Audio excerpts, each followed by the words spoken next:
Hello to all of you and welcome back to my YouTube channel. और बाबर आजम ने जो captaincy से resign किया था उसको पीसीबी ने ऑफिशियली तौर पर जो है वो एक्सेप्ट कर लिया है और अब ये कंफर्म हो चुका है कि बाबर आजम की कप्तानी का जो ईरा है वो फिनिश हो चुका है। क्योंकि तरीक़ाकार के मुताबिक ये होता है कि जब कोई भी बंदा किसी भी ओहदे से इस्तीफ़ा देना चाहता होता है तो वो अपना इस्तीफ़ा लिख कर सेंड करता है और फिर उसके बाद उसको एक्सेप्ट करना या ना करना इदारे का काम होता है। तो अब इदारे ने मतलब पीसीबी ने बाबर आजम के इस्तीफे को कबूल कर लिया है और बाबर आजम की कैप्टेंसी का ईरा जो है वो फिनिश हो चुका है। और अब बाबर आजम हमें ना तो पाकिस्तान के कप्तान दिखाई देंगे आने वाले कुछ सालों में और ना ही बाबर आजम किसी भी लीग क्रिकेट में या किसी भी जगह पर कप्तानी करते हुए दिखाई देंगे, क्योंकि इससे मुतालिक भी बहुत सारी न्यूज़ हैं वो मौसूल हो चुकी हैं। मजीद डिटेल के साथ हम बात करेंगे। अगर आप लोग पहली बार मेरे चैनल पर विजिट करके आ रहे हैं तो आपसे रिक्वेस्ट है कि भाई वीडियो को लाइक और चैनल को सब्सक्राइब आप लोगों ने लाजमी से करके जाना होता है।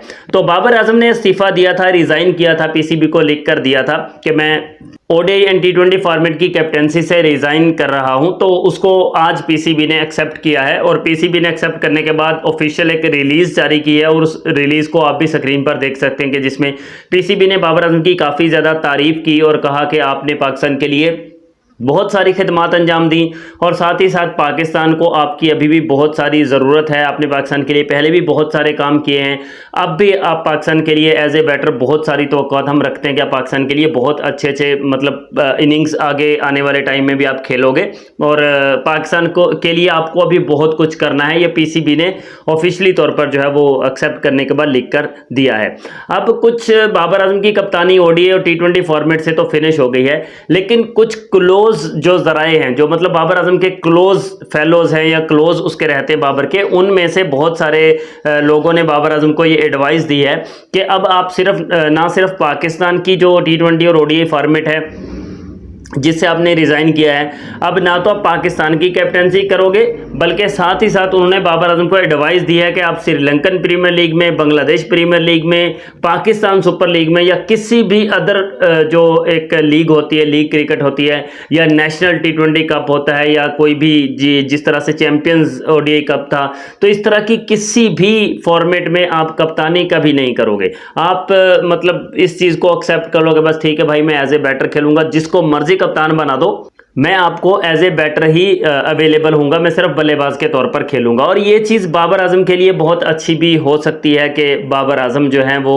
किसी भी टीम के लिए एज ए बल्लेबाज खेलें, क्योंकि बाबर आजम ने जो इस्तीफ़ा लिखा था, जो रिज़ाइन किया था, उसके अंदर भी बाबर आजम ने यही बोला था कि मैं अपनी बैटिंग को एंजॉय करना चाहता हूँ, मतलब अल्ट्रा प्रेशर में लेना नहीं चाहता हूँ।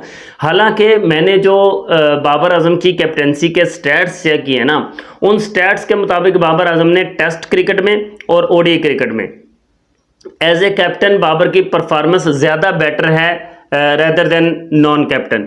और ये मैंने बहुत सारे स्टैट्स चेक किए हैं। सिर्फ टी20 फॉर्मेट एक ऐसा फॉर्मेट है कि जिसमें बाबर आजम ने एज ए कैप्टन उसकी एवरेज डाउन है और एज ए नॉन कैप्टन जो है वो ज़्यादा है। बाकी दोनों फॉर्मेट्स में, ओडीआईज में एंड टेस्ट में, बाबर आजम की जो परफॉर्मेंस या एवरेज है वो बेटर है एज ए कैप्टन।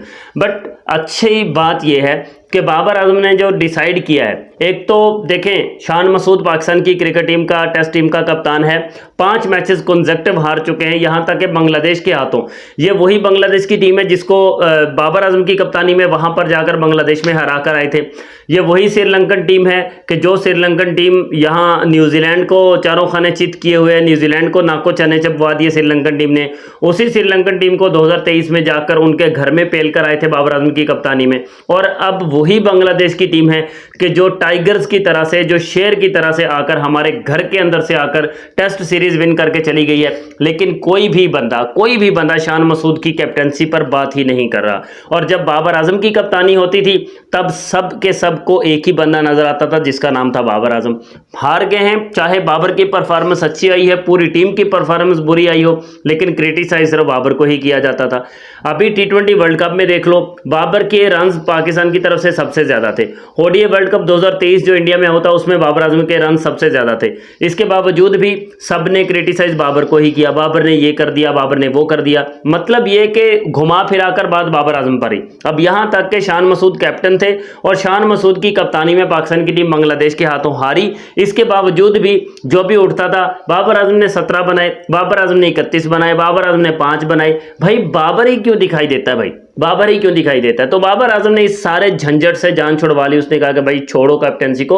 और मैंने तो खुद भी एडवाइस दी थी ना बाबर आजम को, आपको पता ही है, जो मेरे चैनल पर रेगुलर आते हैं उनको पता है कि मैंने तो खुद बाबर आजम को एडवाइस दी थी कि भाई आप कप्तानी छोड़ो, आप जस्ट क्रिकेट को चिल करो, एंजॉय करो, अपनी बैटिंग को पर फोकस करो और छोड़ो कप्तानी के झंझट को। कप्तानी में कुछ नहीं रखा है, इंसल्ट के सिवा कुछ नहीं है। हाँ कभी जीत जाओ तो ठीक है, नहीं तो किसी भी टूर्नामेंट के फाइनल में जाकर भी हार जाओ ना आप, तो उंगलियां आप पर ही उठती हैं। तो इसलिए ऐसी चीज़ें करने की ज़रूरत ही नहीं है कि आप कप्तानी के झंझट में पड़ो। सो पीसीबी हैज़ एक्सेप्टेड और पीसीबी ने रिज़ाइन कबूल कर लिया है और बाबर आजम की कैप्टनसी का ईरा जो है वो फिनिश हो चुका है।